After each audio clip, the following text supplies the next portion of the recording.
नमस्कार दोस्तों, मैं अंशुमान शुक्ला स्वागत करता हूं आपका तक्षशिला ट्यूटोरियल के ऑनलाइन चैनल पर। दोस्तों, जैसा कि हम लोग लेसन पढ़ रहे हैं, लेसन नंबर 3 तत्वों का वर्गीकरण एवं गुणधर्मों की आवर्तिता।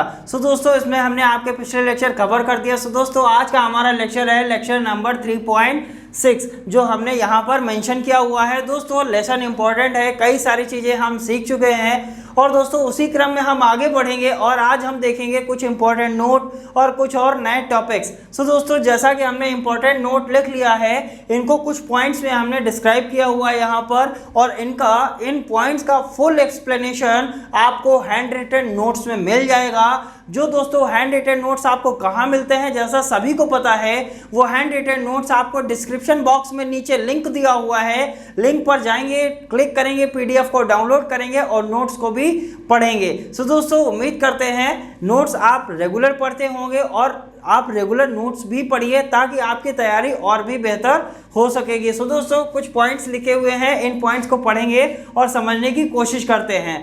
दोस्तों, पहला पॉइंट लिखा हुआ है अक्रिय गैस की संयोजकता शून्य होती है। क्या लिखा गया है? अक्रिय गैस की संयोजकता शून्य होती है। और अक्रिय गैस कौन सी होती है? जैसा हमने कई बार बताया हुआ है, वह गैसें, अक्रिय गैसें कहाँ रखी जाती है? दीर्घाकार आवर्त सारणी में दाईं तरफ 18वें वर्ग में रखी जाती हैं, या हम कह सकते हैं शून्य वर्ग में रखी जाती हैं। अब इनकी संयोजकता शून्य क्यों होती है? क्योंकि अक्रिय गैसों के सभी कोश क्या होते हैं? पूर्ण भरे होते हैं। और हमने कई बार बताया है, अगर संयोजकता निकालते हैं तो क्या करते हैं? बाह्य कोश में उपस्थित इलेक्ट्रॉन की संख्या तत्व की संयोजकता डिसाइड करती है। या हम ऐसा भी कहते थे कि जिन तत्वों के सभी कोश पूर्ण भरे होते हैं उनकी संयोजकता क्या होती है? शून्य होती है। और हमें क्या पता है कि अक्रिय गैस तत्वों के सभी कोश क्या होते हैं? पूर्ण भरे होते हैं, इसीलिए इनकी संयोजकता क्या होती है? शून्य होती है। और दोस्तों, पूर्ण भरे का मतलब क्या होता है कि अक्रिय गैस के तत्वों में इलेक्ट्रॉनिक विन्यास करने पर यह पाया जाता है कि अक्रिय गैस के सभी तत्वों के इलेक्ट्रॉनिक विन्यास करने पर इनके बाह्य कोश में 8 इलेक्ट्रॉन पाए जाते हैं। इसीलिए हम कहते हैं कि इनके सभी कोश क्या हैं? पूर्ण भरे हैं। अगर पूर्ण भरे हैं तो दोस्तों इनकी संयोजकता क्या होगी? शून्य होगी। दोस्तों, उम्मीद करते हैं पहला पॉइंट आपको आसानी से समझ में आ गया होगा। अब पढ़ेंगे दूसरे पॉइंट पर और देखते हैं दूसरा पॉइंट क्या कहता है। दोस्तों, दूसरे पॉइंट में क्या लिखा हुआ है? इन तत्वों के क्रिस्टलों में रासायनिक बंध नहीं होते हैं। यानी किन तत्वों के क्रिस्टलों में रासायनिक बंध नहीं होते हैं? अक्रिय गैस के जो तत्व होते हैं और उनके जो क्रिस्टल होते हैं, यानी जिन क्रिस्टलों से मिलकर बने हैं, जैसे हम बात करते हैं हीलियम है या नियान है। नियान कई सारे क्रिस्टलों से मिलकर बनी होगी। अब जो इनके क्रिस्टल होते हैं उनमें रासायनिक बंध नहीं होते, यानी केमिकल बॉन्ड उनमें नहीं पाए जाते। जितनी भी अक्रिय गैसें हैं, इनके जो क्रिस्टल होते हैं, वो जो क्रिस्टल होते हैं जिनसे अक्रिय गैसें बनती हैं, इनमें कभी भी रासायनिक बंध नहीं पाए जाते हैं। चलिए सर, ये तो समझ में आ गया, ये भी समझ में आ गया। अब नेक्स्ट पॉइंट लिखा हुआ है इन तत्वों में अंतरा आणविक वान डेर वाल बल कार्य करता है। अब दोस्तों, अगर इन क्रिस्टलों में रासायनिक बंध नहीं होते हैं तो कुछ तो होता होगा इन तत्वों के क्रिस्टलों के बीच में। तो दोस्तों, हमको क्या पता चला कि इन तत्वों में रासायनिक बंध तो नहीं होते हैं, लेकिन एक बल कार्य करता है और उस बल का नाम क्या होता है? अंतरा आणविक वान डेर वाल बल, यानी इंट्रामॉलिक्यूलर वान डेर वाल फोर्स काम करता है। किसके बीच में? अक्रिय गैस के तत्वों के क्रिस्टलों के बीच में इंट्रामॉलिक्यूलर वान डेर वाल फोर्स कार्य करता है। यानी इनके मध्य क्या होता है? अंतरा आणविक वान डेर वाल बल कार्य करता है। अब दोस्तों, यहां तक तो तीनों पॉइंट आपको समझ में आ गए होंगे। संयोजकता शून्य क्यों हुई? क्योंकि हमको पता है कि अक्रिय गैसों के सभी कोश पूर्ण भरे होते हैं। पूर्ण भरे हम कब जान पाते हैं? जब हम इनका इलेक्ट्रॉनिक विन्यास करते हैं और हम ये देखते हैं कि जितनी भी अक्रिय गैसें हैं, इनके बाह्य कोश में 8 इलेक्ट्रॉन होते हैं। इसीलिए हम क्या कह सकते हैं कि इन अक्रिय गैसों का अष्टक पूरा है, इसीलिए इनकी संयोजकता क्या होगी? शून्य होगी, क्योंकि इनके सभी कोश क्या हैं? पूर्ण भरे हैं। और दूसरा पॉइंट क्या कह रहा है? कह रहा है जो अक्रिय गैस के जो क्रिस्टल्स होते हैं, इनमें रासायनिक बंध नहीं होते हैं। अगर रासायनिक बंध नहीं है तो कुछ तो होगा। तो दोस्तों, ये पता चला इनमें एक बल कार्य करता है, उस बल का नाम क्या है? अंतरा आणविक वान डेर वाल बल कार्य करता है। सो दोस्तों उम्मीद करते हैं ये तीनों पॉइंट आपको समझ में आ गए होंगे। बढ़ते हैं चौथे पॉइंट की तरफ। लिखा हुआ है अक्रिय गैसों के क्रिस्टलों में अंतरा आणविक नाभिकों के बीच की दूरी का आधा भाग वांडर वाल त्रिज्या कहलाता है। अब वांडर वाल त्रिज्या अगर आ जाता है, इनमें कौन सा बल कार्य करता है? वांडर वाल बल कार्य करता है। अब हम ये कह रहे हैं कि वांडर वाल त्रिज्या क्या होगी, तो ये बताया गया कि इनके जो क्रिस्टल होते हैं इनके नाभिक की बीच की दूरी का आधा भाग, यानी जो नाभिक है इनके बीच की दूरी का आप आधा भाग लीजिए, आधा भाग ही क्या कहलाएगा? वांडर वाल त्रिज्या कहलाएगा। किनके बीच में? अक्रिय गैसों के क्रिस्टलों के अंतरा आणविक नाभिकों के बीच की दूरी का आधा भाग क्या कहलाता है? वांडर वाल त्रिज्या कहलाता है। सिंपल सी बात है। नेक्स्ट पॉइंट क्या लिखा हुआ है? वांडर वाल त्रिज्या परमाणु त्रिज्या या सहसंयोजक त्रिज्या से बड़ी होती है। जो वांडर वाल त्रिज्या होती है वो क्या होती है? वो सहसंयोजक त्रिज्या कहिए या आप ये कहिए कि वो परमाणु त्रिज्या से क्या होती है? बड़ी होती है। अब दोस्तों पॉइंट आ गया है सर ये परमाणु त्रिज्या क्या होती है। सो दोस्तों अब परमाणु त्रिज्या को ही हम एक्सप्लेन करेंगे कि आखिरकार जो ये परमाणु त्रिज्या यहाँ पर लिखी गई है ये एक्चुअल में होती क्या है। परमाणु त्रिज्या को बोलते हैं एटॉमिक रेडियस, ठीक है, और वांडर वाल त्रिज्या को क्या बोलते हैं? वांडर वाल रेडियस।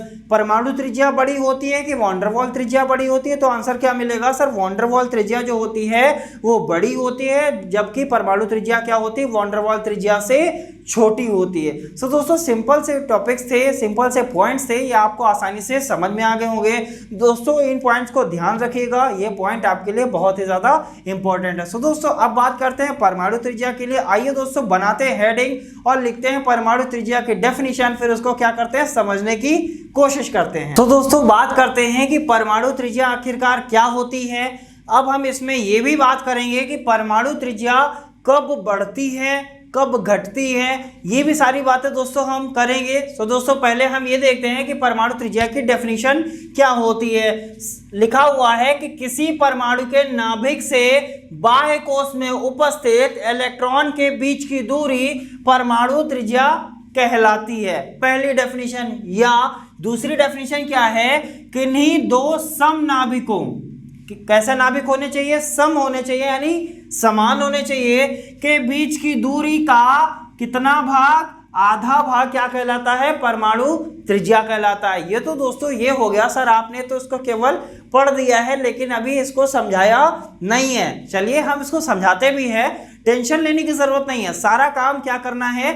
समझना है, आपको समझना है और हमें क्या करना है? समझाना है। सो दोस्तों समझने की कोशिश करते हैं। किसी परमाणु के नाभिक से बाह्य कोश में उपस्थित इलेक्ट्रॉन के बीच की दूरी, यानी अगर कोई परमाणु है और परमाणु के अंदर क्या होगा? नाभिक होगा, ठीक है। ये क्या हो गया दोस्तों? ये हो गया नाभिक, ठीक है। अब हम बोल रहे हैं ये क्या है? ये परमाणु है। मान लिया इस परमाणु में कितने कोश हैं? मान लिया ये 2 कोश का परमाणु, या चलिए 3 कोश का परमाणु मान लेते हैं कि कोई ऐसा परमाणु है जिसमें कितने कोश हैं? 3 कोश हैं। ये मान लिया न्यूट्रॉन और प्रोटॉन। नाभिक में क्या होता है? न्यूट्रॉन और प्रोटॉन होते हैं। अब हमने बोला कि इनमें इस परमाणु में 3 कोश हैं, तो बाह्य कोश कौन सा होगा? तो दोस्तों आप यही तो बताएंगे, ये वाला कोश कौन सा है? बाह्य कोश है। इसका मतलब इस कोश में जो भी इलेक्ट्रॉन होंगे उन इलेक्ट्रॉन, यहाँ पर मान लिया कोई एक इलेक्ट्रॉन है, ठीक है। कितना मान लिया? मान लिया कोई एक इलेक्ट्रॉन है। इस इलेक्ट्रॉन से नाभिक के बीच की दूरी, यानी ये इलेक्ट्रॉन और ये इलेक्ट्रॉन है और ये नाभिक है, इनके जो बीच की दूरी होती है उसे ही हम क्या कहते हैं? परमाणु त्रिज्या कहते हैं। क्या लिखा हुआ है? किसी परमाणु के नाभिक से बाह्य कोश में उपस्थित इलेक्ट्रॉन। बाह्य कोश कौन सी होती है? जिसकी मुख्य क्वांटम संख्या का मान ज्यादा होगा या जिसकी कोश संख्या ज्यादा होगी। सर इसकी कोश संख्या तो 1 है, इसकी कोश संख्या 2 है और इसकी कोश संख्या कितनी है? 3 है। यानी 1 ज्यादा है, 2 ज्यादा है कि 3 ज्यादा है? तो आप कहेंगे सर 3 ज्यादा है। इसका मतलब इसकी कोश संख्या ज्यादा है, या हम कह सकते हैं इसके मुख्य क्वांटम संख्या ज्यादा है, या हम क्या कह सकते हैं ये क्या है? बाह्य कोश है। अब बाह्य कोश में उपस्थित इलेक्ट्रॉन, बाह्य कोश में हमने कोई मान लिया कोई एक इलेक्ट्रॉन उपस्थित है, कह रहा है इसके बीच की दूरी जो होती है वही क्या कहलाती है, परमाणु त्रिज्या कहलाती है। अब इस इलेक्ट्रॉन से लेकर नाभिक के बीच की जो दूरी होती है यही क्या कहलाएगी, परमाणु त्रिज्या कहलाएगी। मान लिया यहाँ पर अगर कोई इलेक्ट्रॉन है तो इस नाभिक से लेकर इस वाले इलेक्ट्रॉन के जो बीच की दूरी होती है वही क्या कहलाती है, परमाणु त्रिज्या कहलाती है। सो दोस्तों उम्मीद करते हैं चीजें आपको आसानी से समझ में आ रही होंगी। अब सपोज कर लेते हैं ये कोई परमाणु है, ये कोई नाभिक है, मान लिया हमारा कोई बाह्यकोशीय है, सिंपल सी बात है, मान लिया हमारा कोई बाह्यकोशीय है तो इसकी परमाणु त्रिज्या क्या होगी, तो यहाँ पर जो इलेक्ट्रॉन होगा इस इलेक्ट्रॉन से लेकर नाभिक के बीच की जो दूरी होती है यही हमको क्या बताती है, ये बताती है कि सर ये इसकी परमाणु त्रिज्या है। तो दोस्तों उम्मीद करते हैं चीजें आपको आसानी से समझ में आ रही होंगी। अब दूसरी डेफिनेशन देख लेते हैं, लिखा हुआ है किन्हीं दो समनाभिकों, यानी ऐसे परमाणु होने चाहिए जिनके नाभिक कैसे होने चाहिए, समान होने चाहिए। समनाभिकों के बीच की दूरी का आधा भाग, यानी दो परमाणु लीजिए उनके नाभिक कैसे होंगे, समान होंगे। अब उन दो परमाणुओं के बीच की दूरी जो होगी, जो कुल दूरी होगी उसका आधा भाग, यानी उसको कुल दूरी से आप क्या करेंगे, दो से अगर भाग कर देंगे तो आपको क्या मिल जाएगी, परमाणु त्रिज्या मिल जाएगी। सिंपल सी बात है, इसको हटाते हैं, यहां पर समनाभिक वाले परमाणु बना लेते हैं। दोस्तों हमने ये मान लिया कि ये दो कोई परमाणु हैं, इनमें एक नाभिक यहां पर है, इसका नाभिक यहां पर है। अब इन दोनों के क्या है, ये समनाभिक के परमाणु हैं, तो क्या बोला गया कि इसकी परमाणु त्रिज्या हम कैसे निकालेंगे कि इन दो परमाणुओं के बीच की दूरी, यानी ये कुल बीच की दूरी है, ठीक है, ये हमने मान लिया कुल बीच की दूरी कितनी है, x है, कुल बीच की दूरी का आधा भाग, इसका मतलब परमाणु त्रिज्या, इस परमाणु की परमाणु त्रिज्या क्या होगी, x की परमाणु त्रिज्या, अगर x कुल है तो इसका आधा क्या होगा, x/2 ही तो होगा, और इसका भी आधा दोस्तों क्या होगा, x/2 होगा। अब x/2 को जोड़ेंगे क्या आएगा, x ही तो आएगा, सिंपल सी बात है।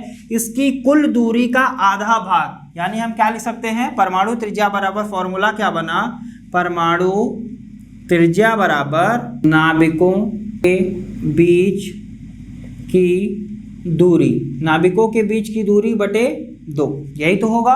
यहां से क्या मिल जाएगा, परमाणु त्रिज्या मिल जाएगा। अब नाभिक की बीच की दूरी टोटल थी कितनी, x थी, ठीक है, कुल बीच की दूरी हमने कितनी मानी, x मानी। अब इसको अगर 2 से भाग करेंगे तो परमाणु त्रिज्या क्या आएगी, x/2 ही तो आएगा, यानी इसकी भी परमाणु त्रिज्या जो होगी वो क्या होगी, x/2 होगी, और ये वाला भी जो परमाणु है इसकी भी त्रिज्या क्या होगी, x/2 होगी, सिंपल सी बात है। अब दोस्तों ये तो हो गया एक तरीका कि इस तरीके से हम चीज़ों को समझने की कोशिश करते हैं। अब दोस्तों हमने एक एग्जाम्पल भी लिखा हुआ है, Cl2 के नाभिकों के बीच की दूरी कितनी है, 1.98 एंगस्ट्रॉम है। Cl2 यानी क्लोरीन के दो परमाणु हमने ले लिए, ठीक है, क्लोरीन है, क्लोरीन के कितने परमाणु हैं, 2 परमाणु हैं। अब 2 परमाणु मान लिया हमने, एक क्लोरीन ये है, एक क्लोरीन ये है। अब इसकी कुल दूरी इन्होंने कितनी दे रखी है, 1.98, कितना दे रखा है, 1.98 एंगस्ट्रॉम। दूरी किस में दी है, एंगस्ट्रॉम में दी है। तो हम आपसे पूछें कि Cl2 की परमाणु त्रिज्या क्या होगी या Cl की परमाणु त्रिज्या क्या होगी, तो आप क्या कह सकते हैं कि 1.98 को सर अगर 2 से भाग दे दीजिए तो हमको ये पता चल जाएगा कि इसकी परमाणु त्रिज्या क्या होगी। आइए दोस्तों इसको भाग करते हैं। तो दोस्तों इसको अगर हटाएंगे तो क्या आएगा, यहाँ पर नाभिकों के बीच की दूरी कितनी दे रखी है, 1.98 दे रखी है। 1.98 को अगर 2 से डिवाइड करेंगे तो दोस्तों डिवाइड करना सभी को आता है। आइए दोस्तों देखते हैं इसका आंसर क्या आएगा। सो दोस्तों जब आप इसको डिवाइड करेंगे तो कितना आएगा, 0.99 एंगस्ट्रॉम। सिंपल सी बात है।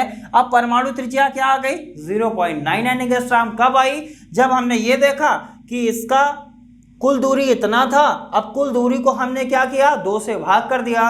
तो इसका मतलब इस वाला क्लोरीन की परमाणु त्रिज्या क्या होगी, 0.99 होगी। इसकी भी परमाणु त्रिज्या क्या होगी, 0.99। ये भी किस में होगी, एंगस्ट्रॉम में होगी, और ये भी किस में आ जाएगी, एंगस्ट्रॉम में आ जाएगी। चीज़ें समझनी है दोस्तों, इनका टोटल डिटेल नोट हमने नोट्स में दिया हुआ है। नोट्स जरूर पढ़ने, यहाँ पर समझना है, नोट्स को पढ़ना आवश्यक है। तो दोस्तों नोट्स जरूर पढ़ेंगे, जरूर पढ़ेंगे, जरूर ही पढ़ेंगे। अगर नोट्स नहीं पढ़ेंगे तो आपके लिए कहीं ना कहीं प्रॉब्लम्स हो सकती हैं। सो दोस्तों बढ़ते हैं आगे की तरफ और देखते हैं कुछ और नए तथ्य परमाणु त्रिज्या में आखिरकार और क्या होता है। आइए दोस्तों इसको हटाते हैं और आगे देखते हैं। सो दोस्तों हमने अभी ये देखा कि परमाणु त्रिज्या क्या होती है, कैसे परमाणु त्रिज्या को निकालेंगे। अब हम ये देखते हैं परमाणु त्रिज्या में भी हमने आपसे ये बताया था कि किसी परमाणु का आकार आप कब जान पाते हैं। परमाणु का आकार आप कब जान पाएंगे, जब उसके कोष की संख्या बढ़ेगी।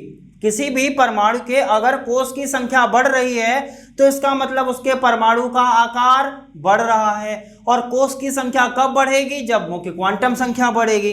सिंपल सी बात है, सब एक दूसरे से रिलेटेड हैं। अगर हमने बोला कि कोई परमाणु है, इसके कोष की संख्या, उसमें कोष की संख्या है 1, कोई परमाणु है, इसके कोष की संख्या कितनी है, 1 कोष है, तो इसका मतलब परमाणु क्या होगा, ये परमाणु होगा। ये कोष की संख्या कितने कोष हो गए, इसमें 1 कोष हो गया। अगर हमने बोला कि कोई परमाणु है, उसमें कोष की संख्या कितनी है, 2 कोष हैं, अब ये परमाणु का हो गया नाभिक, ये पहला कोष हो गया, ये दूसरा कोष हो गया, ये क्या हो गया, परमाणु हो गया। अब हम आपसे बोलते हैं कि कोई परमाणु है, उसके परमाणु में कोष की संख्या कितनी है, 4 है, तो इसका मतलब इसमें कितने कोष हो गए, 4 कोष हो गए। हमने 4 कोष बना लिए, अब ये क्या हो गया, परमाणु हो गया। मतलब ये क्या है, परमाणु है, ठीक है, ये क्या है, परमाणु है। अब दोस्तों ये क्या है, ये भी क्या है, आपका परमाणु है। सिंपल सी बात है। अब हम आपसे कहेंगे कौन सा परमाणु बड़ा है, कौन सा छोटा है, तो आप कहेंगे सर जिसमें कोष की संख्या कम होती है वही क्या होता है, छोटा परमाणु होता है, और जिसमें कोष की संख्या ज्यादा होगी इसका मतलब वो बड़ा परमाणु होगा। यानी n का मान बढ़ाने पर क्या होगा, परमाणु का आकार बढ़ता है। जितना ज्यादा n का मान होगा, n का मान मतलब जितनी ज्यादा कोष की संख्या होगी उतना ही ज्यादा परमाणु का साइज बड़ा होगा। अगर परमाणु का साइज बड़ा होगा तो इसका मतलब इसकी परमाणु त्रिज्या भी क्या होगी, बड़ी होगी। इसकी परमाणु त्रिज्या क्या होगी, छोटी होगी, और इसकी परमाणु त्रिज्या क्या होगी, छोटी होगी। मतलब इसकी सबसे ज्यादा परमाणु त्रिज्या, इसकी उससे कम, इसकी सबसे कम। यानी हमको ये देखना है कि परमाणु त्रिज्या कब बढ़ती है और कब घटती है। अगर हम कह रहे हैं कि कोष की संख्या ज्यादा, कोष की संख्या का ज्यादा का मतलब क्या हो गया, मुख्य क्वांटम संख्या ज्यादा। इसका मतलब मुख्य क्वांटम संख्या अगर ज्यादा होगी तो परमाणु त्रिज्या क्या होगी, बढ़ेगी। अगर मुख्य क्वांटम संख्या कम होगी तो परमाणु त्रिज्या क्या होगी, घटेगी। सो दोस्तों हम ये देखते हैं, हमको पता है दीर्घाकार आवर्त सारणी, जो दीर्घाकार आवर्त सारणी होती है उसमें हमने क्या बताया था, बायां इस साइड होता है और दायां इस साइड होता है। जब बाईं ओर से दाईं तरफ जाते हैं दीर्घाकार आवर्त सारणी में, बाईं तरफ से दाईं तरफ जाने पर, हमने क्या बोला, बाईं तरफ से दाईं तरफ जाने पर परमाणु त्रिज्या का मान घटता है। ध्यान रखेंगे, दीर्घाकार आवर्त सारणी में बाईं से दाईं तरफ जाने पर परमाणु त्रिज्या का मान घटता है, जबकि उसी आवर्त सारणी में, दीर्घाकार आवर्त सारणी में ऊपर से नीचे आने पर परमाणु त्रिज्या का मान बढ़ता है। आइए दोस्तों इसको बनाते हैं। तो दोस्तों जैसा कि हम ये देख रहे हैं कि कई बार हमने बात किया है प्रभावी नाभिकीय आवेश, जिसको हम ZeFF से डिनोट या प्रदर्शित करते हैं। अब इसको हम कैसे समझेंगे, लिखा हुआ है दोस्तों, प्रभावी नाभिकीय आवेश का मान जब हम बढ़ाते हैं तो ऑर्बिटलों का क्या हो जाता है, संकुचन हो जाता है। इसीलिए हमने इसको क्या कर दिया है, अंडरलाइन। जब भी प्रभावी नाभिकीय आवेश बढ़ता है तो ऑर्बिटल क्या होते हैं, संकुचित। जब कोई चीज संकुचित होगी इसका मतलब वो कम हो रही है। जब ऑर्बिटल संकुचित होंगे इसका मतलब क्या संकुचित होगा, उपकोष संकुचित होगा। अगर उपकोष संकुचित हुआ तो इसका मतलब क्या संकुचित होगा, कोष भी संकुचित होगा। संकुचन का मतलब होता है सिकुड़ना, ठीक है।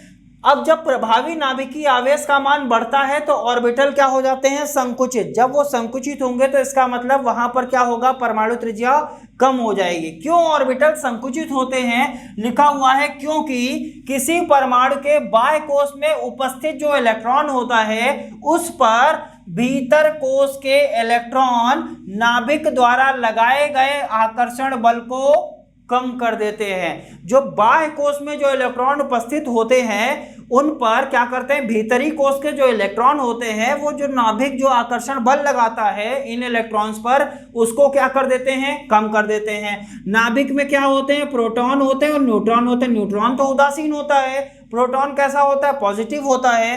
अब जैसा कि हमने यहाँ पर तत्व लिख लिया, जब हम बाएं से दाएं तरफ जाते हैं तो कुछ इसी प्रकार से तो तत्व आते हैं। अब टोटल इनमें कोष कितने होते हैं, इसका परमाणु क्रमांक 3 है तो इसमें इलेक्ट्रॉनिक विन्यास बनाएंगे 2,1, इसमें भी 2 कोष, इसमें भी 2 कोष, इसमें भी 2 कोष, इसमें भी 2, इसमें भी 2, इसमें भी 2, इसमें भी 2, यानी सभी में क्या है, 2 कोष हैं। हमने क्या कर लिया, कोई एक परमाणु है इसमें 2 कोष बना लिए। अब कुछ इलेक्ट्रॉन यहाँ पर होंगे, 2 इलेक्ट्रॉन यहाँ पर हैं। अब इसमें से कोई भी तत्व ले लीजिए, मान लेते हैं यहाँ पर 3 इलेक्ट्रॉन है, तो इसका मतलब हम ये किसकी बात कर रहे हैं, बोरॉन की बात कर रहे हैं, 2,3 के लिए बात कर रहे हैं। आप किसी की भी बात करिए तो यहाँ क्या हुआ, हम आपसे कहें कि बोरॉन के बाह्य कोष में कितने इलेक्ट्रॉन है, तो आप कहेंगे सर 3 इलेक्ट्रॉन है। ये कौन सी कोष हो गई, बाह्य कोष। अब ये कौन सी हो गई, भीतरी कोष, यही तो होगा भीतरी कोष। अब हुआ क्या सर, ऑर्बिटल संकुचित हुए। क्यों संकुचित हुए, क्योंकि भीतरी कोष के जो इलेक्ट्रॉन होते हैं, अब ये नाभिक क्या होगा, इलेक्ट्रॉन पर क्या होता है, ऋणावेश होता है, माइनस और प्लस क्या होते हैं, एक दूसरे पर आकर्षण बल लगाते हैं। ये क्या कह रहा है कि जो भीतर कोष के जो इलेक्ट्रॉन होते हैं वो बाहरी कोष के इलेक्ट्रॉन पर जो आकर्षण बल लगाता है नाभिक, उसको क्या कर देते हैं, कम कर देते हैं। जब वो उसको कम करते हैं तो ऑर्बिटल क्या हो जाता है, संकुचित हो जाता है, उसको कम कर देते हैं, जिससे भीतरी कोष के इलेक्ट्रॉनों द्वारा बाह्य कोष के इलेक्ट्रॉन का नाभिकीय आवेश से परिरक्षण या आवरण कहलाता है। यानी ये जो प्रोसेस होती है इसे ही हम क्या कहते हैं, भीतरी कोष ने क्या किया, परिरक्षण किया या उसका क्या कर दिया, आवरण कर दिया। अतः बाह्य कोष के इलेक्ट्रॉन एक दूसरे का नाभिकीय आवेश से बहुत कम परिरक्षण करते हैं। इसका मतलब क्या हुआ, ये बहुत कम परिरक्षण करते हैं, इसीलिए क्या हो जाता है, इनके ऑर्बिटल संकुचित हो जाता है। सिंपल सी बात है। ध्यान क्या रखना है, ध्यान आपको ये रखना है कि जो बाह्य कोष का इलेक्ट्रॉन होगा इस पर नाभिक कम आकर्षण बल लगाएगा। क्यों कम आकर्षण बल लगाएगा, क्योंकि जो भीतर कोष का जो इलेक्ट्रॉन होता है वो उस आकर्षण बल को क्या कर देता है, कम कर देता है।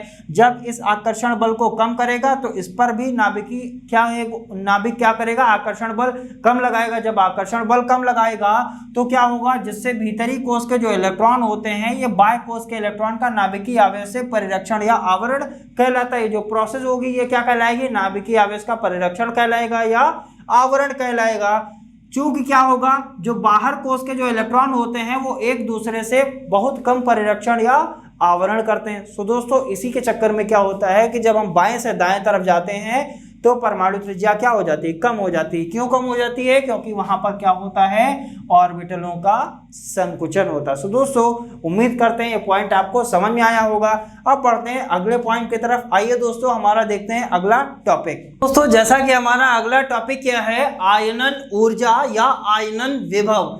क्या होता है आयनन ऊर्जा या क्या होता है आयनन विभव। आयनन ऊर्जा को दोस्तों बोलते हैं आयोनाइजेशन एनर्जी और आयनन विभव को क्या बोलते हैं, आयोनाइजेशन पोटेंशियल बोलते हैं। सो दोस्तों देखते हैं क्या होता है ये। यहाँ से तो आप समझ में अब आ रहा होगा कि यहाँ से यहाँ जाएंगे तो बढ़ेगा, ऊपर से नीचे आएंगे तो घटेगा। ठीक है, चलिए दोस्तों पहले देखते हैं क्या लिखा हुआ है। लिखा है किसी तत्व के एक विलग गैसीय परमाणु में से एक इलेक्ट्रॉन को पूर्ण रूप से बाहर निकालने के लिए आवश्यक ऊर्जा को हम क्या कहते हैं, आयनन ऊर्जा कहते हैं या आयनन विभव कहते हैं। इसे आई से प्रदर्शित करते हैं। आई से प्रदर्शित क्यों किया, क्योंकि उसको क्या बोलते हैं, आयोनाइजेशन एनर्जी या आयोनाइजेशन पोटेंशियल बोलते हैं। सो दोस्तों सिंपल वे में इसको समझेंगे कैसे। यानी कोई गैसीय परमाणु है या कोई परमाणु है, सिंपल सी बात है कि कोई एक परमाणु से आप क्या करिए, एक इलेक्ट्रॉन को निकालिए। कोई एक विलग गैसीय परमाणु है जिससे आपको क्या करना है,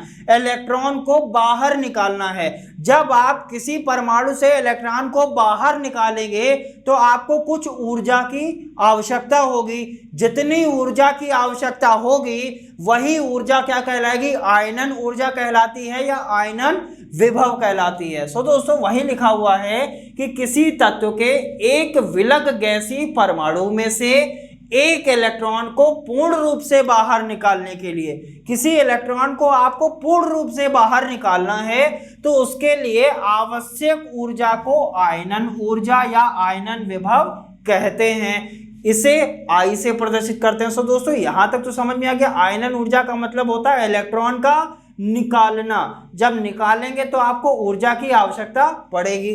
अब बात करते हैं। सो दोस्तों इसका मतलब क्या हुआ, जब हम कहां से कहां जाते हैं, बाईं तरफ से दाईं तरफ जाते हैं, किसमें, दीर्घाकार आवर्त सारणी में। इसकी लैंग्वेज आपको दोस्तों वो डिटेल में हमने नोट्स में दी हुई है, परेशान होने की जरूरत नहीं है, वो सारी चीजें आपको नोट्स में मेंशन की हुई हैं, नोट्स जरूर पढ़ना है। सो दोस्तों क्या लिखा हुआ है कि जब हम आवर्त सारणी में बाईं से दाईं तरफ जाते हैं तो आयनन ऊर्जा का मान क्या होता है, बढ़ता है, या आयनन विभव का मान क्या होगा, बढ़ेगा। लेकिन जब हम ऊपर से नीचे की तरफ आते हैं तो आयनन ऊर्जा का मान क्या होता है, घटता है। ध्यान रखेंगे कि बाईं से दाईं तरफ जाने पर आयनन ऊर्जा का मान बढ़ता है, ऊपर से नीचे आने पर आयनन ऊर्जा का मान घटता है। अब दोस्तों इसको एग्जांपल के माध्यम से समझ लेते हैं। जैसे हाइड्रोजन है, ठीक है, हाइड्रोजन एक गैसीय परमाणु है। हाइड्रोजन से हमने क्या किया, हाइड्रोजन का परमाणु क्रमांक कितना होता है, 1 होता है। इसका मतलब परमाणु क्रमांक 1 का मतलब क्या होता है, प्रोटॉनों की संख्या बोल सकते हैं या इलेक्ट्रॉनों की संख्या, यानी हाइड्रोजन में कितना इलेक्ट्रॉन है, 1 इलेक्ट्रॉन। अब इस हाइड्रोजन से आपको 1 इलेक्ट्रॉन निकालना है, 1 ही इलेक्ट्रॉन है, वही तो निकाल पाएंगे। 1 इलेक्ट्रॉन निकालेंगे तो आपको ऊर्जा की आवश्यकता होगी। सो दोस्तों आपको कितनी ऊर्जा की आवश्यकता होगी, 13.6 इलेक्ट्रॉन वोल्ट, यानी 13.6 इलेक्ट्रॉन वोल्ट आपको ऊर्जा आवश्यक होगी, तभी आप उस हाइड्रोजन से उस इलेक्ट्रॉन को निकाल सकते हैं। जब हाइड्रोजन से 1 इलेक्ट्रॉन निकल गया, इसका मतलब हाइड्रोजन पर क्या आ जाएगा, प्लस आयन आ जाएगा। क्यों आएगा, क्योंकि हमने बोला था जितना प्लस इसका मतलब उतना इलेक्ट्रॉन वहां से निकाला है। 1 प्लस का मतलब 1 इलेक्ट्रॉन हमने क्या किया है, निकाला हुआ है। 1 इलेक्ट्रॉन निकालने के लिए कितना ऊर्जा लगा, 13.6 इलेक्ट्रॉन वोल्ट ऊर्जा लगी, और आयनन ऊर्जा को आई से प्रदर्शित करते हैं। अब हम बात कर लेते हैं दूसरा एग्जांपल, हीलियम। हीलियम का परमाणु क्रमांक कितना होता है, 2 होता है। अब हीलियम का परमाणु क्रमांक अगर 2 होता है तो अगर हम हीलियम के परमाणु क्रमांक से 1 इलेक्ट्रॉन निकालें, पहले कितना इलेक्ट्रॉन निकालेंगे, 1 इलेक्ट्रॉन। जब हम 1 इलेक्ट्रॉन निकालेंगे तो हमको कितनी एनर्जी चाहिए, 24.6 इलेक्ट्रॉन वोल्ट। ये दोस्तों सारी चीजें मेजर की जा चुकी हैं। कितनी एनर्जी आपको चाहिए, 24.6 इलेक्ट्रॉन वोल्ट एनर्जी आपको चाहिए। कब, जब आप हीलियम से 1 इलेक्ट्रॉन निकालेंगे। 1 इलेक्ट्रॉन का निकालने का मतलब क्या हो गया, हीलियम पर कितना प्लस आएगा, 1 प्लस। 1 प्लस का मतलब कितने इलेक्ट्रॉन आपने निकाले, 1 इलेक्ट्रॉन निकाला। अब हम कह रहे हैं कि हीलियम पर आप इस हीलियम आयन से, यानी 1 इलेक्ट्रॉन अभी भी, अब इस वाले हीलियम पर कितने इलेक्ट्रॉन हैं, तो आप क्या कहेंगे, सर पहले 2 थे, 1 निकल गया, बचा कितना, 1 इलेक्ट्रॉन। अब इस हीलियम से भी आपको 1 इलेक्ट्रॉन निकालना है। जब इस हीलियम से भी आप 1 इलेक्ट्रॉन निकालेंगे तब आपको कितनी एनर्जी आवश्यक होगी, 54.4 इलेक्ट्रॉन वोल्ट। इसका मतलब जब आपने इससे भी 1 इलेक्ट्रॉन निकाल लिया तो इसका मतलब हीलियम पर कितने इलेक्ट्रॉन निकल चुके हैं, 2 इलेक्ट्रॉन निकल चुके, और उसके पास कितने इलेक्ट्रॉन थे, 2 इलेक्ट्रॉन तो थे। इसका मतलब हमने कितने इलेक्ट्रॉन निकाले, 2 इलेक्ट्रॉन निकाले। एनर्जी कितनी लगी, 54.4 इलेक्ट्रॉन वोल्ट। अब हम आपसे पूछे सर ये ज्यादा है कि ये ज्यादा है, तो आपका आंसर क्या होगा, सर नीचे वाली आयनन ऊर्जा ज्यादा है। हमेशा ध्यान रखिएगा जो द्वितीय आयनन ऊर्जा होती है वो हमेशा प्रथम आयनन ऊर्जा से अधिक होती है। द्वितीय आयनन ऊर्जा, ये कैसी आयनन ऊर्जा है, द्वितीय। द्वितीय का मतलब क्यों, क्योंकि यहां पर पहले एक बार आयनन ऊर्जा निकाला, फिर दोबारा निकाला, दोबारा वाली जो आयनन ऊर्जा आएगी वो हमेशा ज्यादा आएगी। क्यों आएगी, क्योंकि जब हम आयनिक, ये कैसा परमाणु है, ये उदासीन है।